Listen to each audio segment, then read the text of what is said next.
Olá, meus amigos, tudo bem? Amigos do NEAF, amigos do professor Douglas. Para quem não me conhece, eu sou o Douglas Oliveira. Trabalhamos aqui no NEAF com direito da infância e juventude. Trabalhamos, portanto, com o Estatuto da Criança e do Adolescente.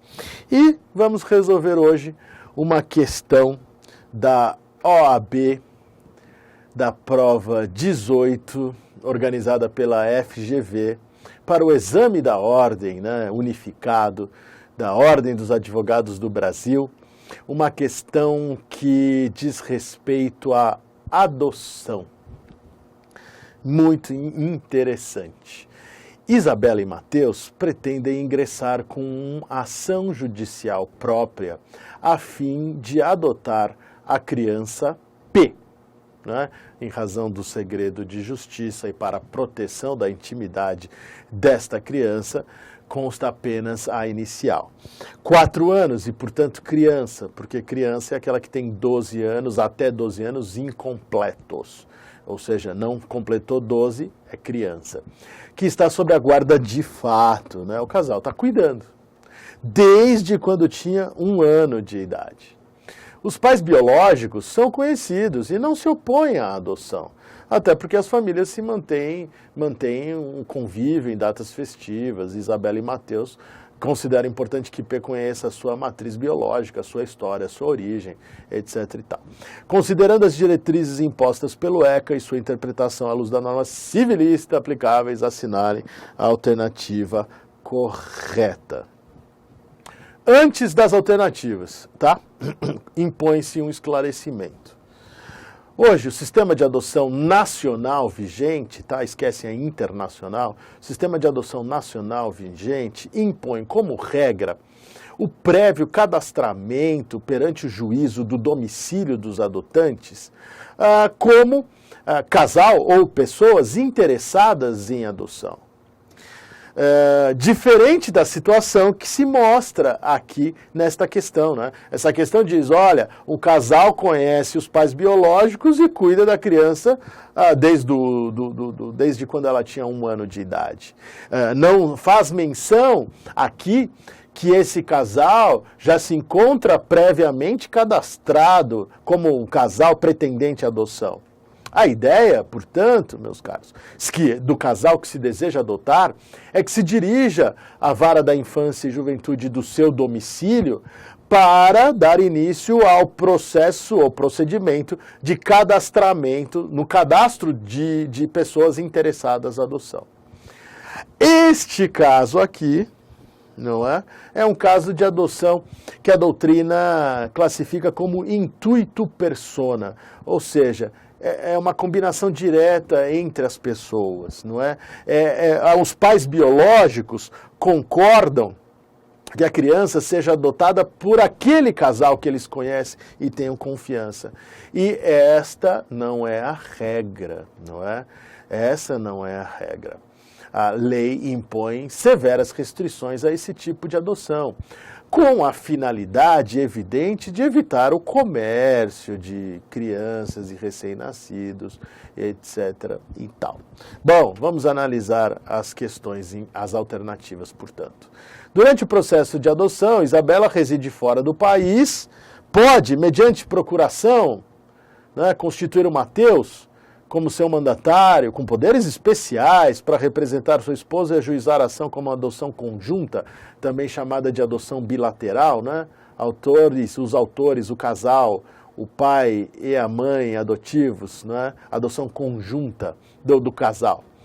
B. É dispensável a oitiva dos pais biológicos em audiência, desde que eles manifestem concordância com o pedido de adoção por escritura pública ou declaração de anuência com firma reconhecida. Será que não precisam ser ouvidos pelo juiz pessoalmente, a despeito de já terem concordado mediante escritura pública ou declaração com firma reconhecida?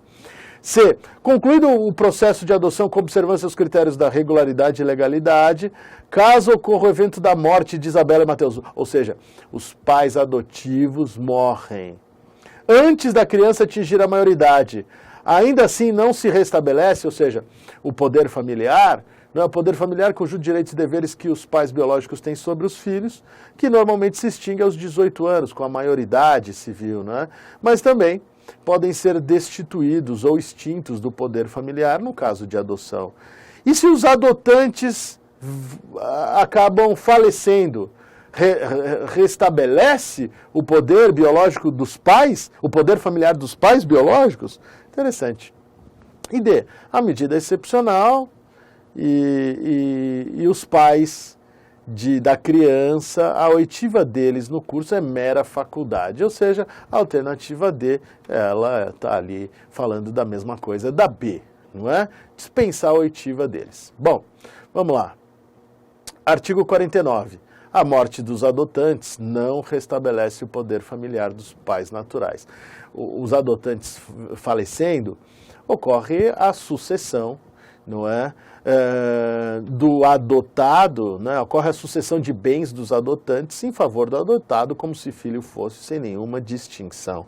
Não há menor hipótese nem o cabimento diante do falecimento dos adotivos, voltar a criança a conviver com os biológicos. Parágrafo 2º.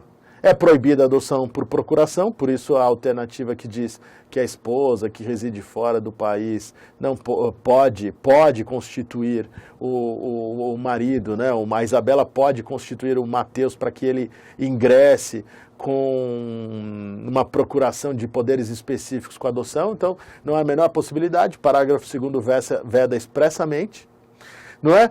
O artigo 166 diz, olha, se os pais forem falecidos, tiverem sido destituídos ou suspensos ou houverem aderido, concordado, mesmo assim, não é? Mesmo assim, nós temos o quê? Um pedido pode ser formulado diretamente em cartório, em petição assinada pelos próprios requerentes. Olha só, é possível dispensar o advogado até, mas será que é possível dispensar a oitiva? Parágrafo 1º, gente. Na hipótese de concordância dos pais, esses serão ouvidos pela autoridade judiciária, tá certo? Serão ouvidos pela autoridade judiciária, então não dá para dispensar a audiência. Olha aqui mais uma vez no parágrafo 3º, o consentimento dos titulares do poder familiar será colhido pela autoridade judiciária.